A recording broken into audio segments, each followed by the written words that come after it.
सार्थ तुकाराम महाराज गाता अभंग 814।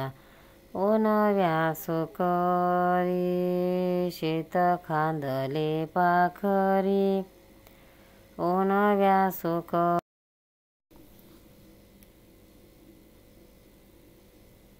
शेत खांदले पाखरी। तैसा खाऊ नको दगा निद सुरा राहुनी जागा। तैसा खाऊ नको दगा निद सुरा राहुनी जागा।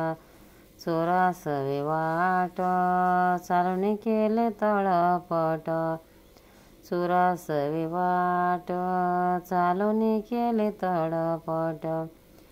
जोडे झाकोनी राती कुंपी पडे दिवसा ज्योती। डोळे झाकोनी राती कुंपी पडे दिवसा। उशी वांज गाय तेथे कैशी दूध साय। उशी वांज गाय तेथे कैशी दूध साय। फुटकी सांगळी तुका म्हणे न पवे थडी। फुटकी सांगळी तुका म्हणे न पवे थडी। ओ नव्या सुकरी शेत खांदले पाखरी। ओ नव्या सुकरी शेत खांदले पाखरी। तैसा जाऊ नको दगा निद सुरा राहुनी जागा। तैसा खाऊ नको दगा निद सुरा राहुनी जागा। तुकाराम महाराज शेतीबद्दल सांगतात व त्यातून परमार्थाचा निर्देश करतात।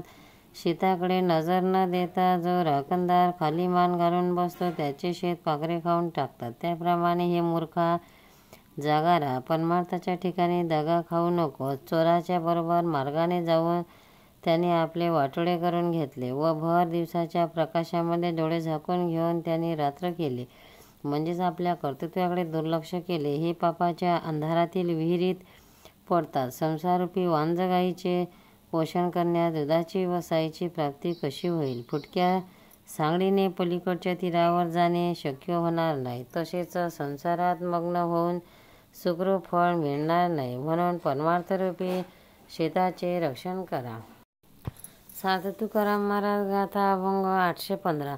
शेत आले सोगे सांभाळावे चारी कोण।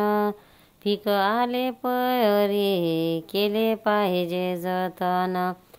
शेत आले सोगे सांभाळावे चारी कोण। पीक आले परी केले पाहिजे जतन। सोकरी सोकरी सोहंकरी विसावा तवरी नको उभे आहे तो। सोकरी सोकरी सोहंकरी विसावा तवरी नको उभे आहे तो। गोपनीशी गुंडा घाले पागोट्याच्या नेटे। पळती आहाकारे अवघे पाखराची थाटे। गुंफणीचा गुंडा घाले पागोट्याच्या नेटे। पळती आहाकारे अवघे पाखराची थाटे। पेटवणे आकटे राहे जागा पालटोनी। पडलिया माने बळ बुद्धी व्हावी दोन्ही। पेटवणे आगटे जागे राहे जागा पालटोनी। पडलिया माने बळ बुद्धी व्हावी दोन्ही। खळे दाते विश्व सुखे करी होता राशी। सारा सारुनी आजाचे भाग दे त्यासी। खळे दाते विश्व सुखे करी होती राशी। सारा सारुनी आजाचे भाग दे त्यासी। तुका म्हणे मग नाही आपुले कारण। निज आले हाते भूस सांडिले निकन। तुका म्हणे मग नाही आपुले कारण। निज आले हाता भूस सांडिले निकन।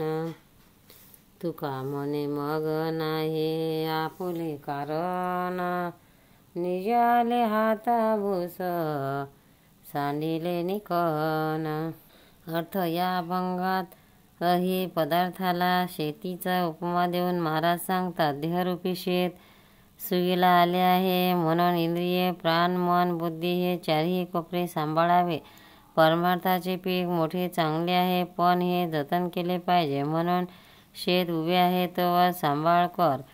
त्रिवार सांगतो, मुखरूपी गोफणीत श्रीहरीचे नाम हाच एक गोफण गुंडा घालून जोराने फेक, म्हणजे त्या माराने काम क्रोधादी अवघे पाखरे घाबरून उडून जातील। स्वरूप अनुसंधानाची आगही पेटवून देहबुद्धीची जागा सोडून दुसरीकडे राहा।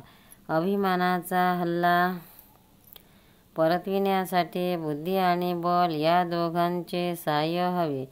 या पिकाच्या खड्यावर श्रीहरीच्या नामाचे दान करून जगाला सुखी कर। परमार्थरूपी खड्यावर आत्मज्ञानाची रास घाली, म्हणजे पंचभूतांचे भाग ज्याचे त्यांना देऊन सारा देऊन टाक। असे करशील तर तुला काहीच कर्तव्य राहणार नाही, कारण निस्वरूप प्राप्त झाल्यावर देह आणि प्रपंच या सर्वांचे भूत सहजच टाकले जाते।